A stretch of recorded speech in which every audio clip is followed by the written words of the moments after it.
Hey everyone, it's Iceman Zeke. Today I'm talking about the power of friendship in Jujutsu Kaisen. So let's get right into it. The Jujutsu Kaisen series is really hot right now, currently ranked at 52 on my anime list and rated 8.67 out of 10 stars. If you haven't seen it, go watch it because there are spoilers ahead. You have been warned. I'm planning on doing another video about my view on the series so far, but for now I am just talking about the specific topic. I think that the first season executes the power of friendship really well, and I'm specifically talking about the introduction of Junpei, his interactions with Itadori, and his overall character dynamic. An ongoing anime cliche that many authors use is the power of friendship, aka Nakama power. When the main character is facing off against a formidable foe and is close to giving up, or when their friends are in grave danger, they get a second wind or an extra motivation to overcome their obstacles, which then leads to them reaching new abilities or power levels to defeat the enemy or accomplish their goals. I think that this works well and is very impactful in some scenes, but in others it's overused, lazy, and too predictable to make for an entertaining story. I think that when this type of plot device is used too many times, it takes away from the suspense and any sense of real danger from the situations that they're in and the enemies that they face. However, I think that Jujutsu Kaisen delivers it very well. Something that I really like about Jujutsu Kaisen is that the story is really offbeat. What I mean is that it doesn't follow the cliche and simple formula that many other stories follow. Even the soundtrack is a little bit offbeat and unique, which adds to its atmosphere. So when the power of friendship is portrayed, it's done in a way that is interesting. Junpei's fate was tragic, but it was done in a way that seems very realistic. He was a student at Satozakura High School where he was bullied by his classmates. Being bullied and physically assaulted made him loathe humanity, and he states that if there existed a button that would kill everyone he hates, he wouldn't press it. However, if there was a button that would kill everyone who hated him, he'd press it without hesitation.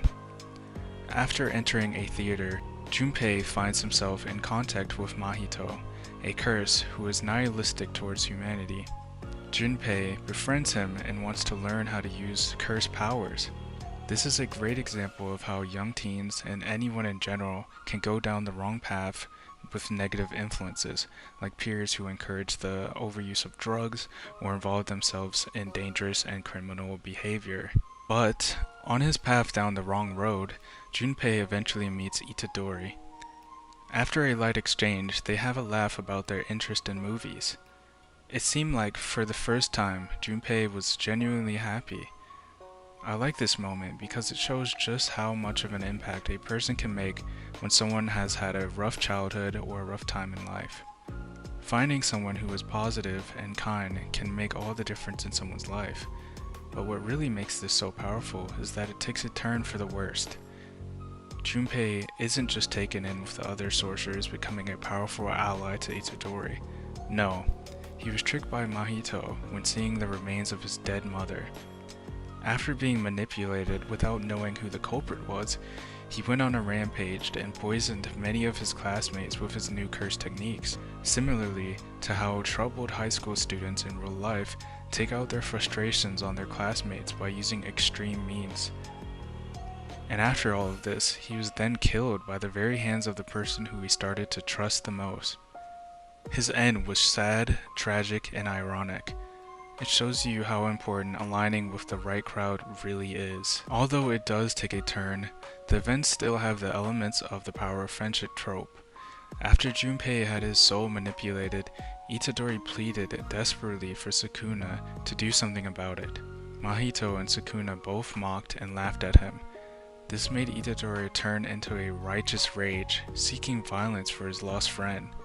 His yell was passionate and realistic. It resembles the many other anime situations where the protagonist is either avenging or saving their friends.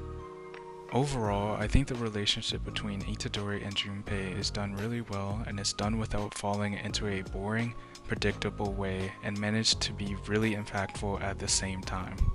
But that's it for me today. Hope you have a good rest of your day. Hope you subscribe and follow my socials. See you later.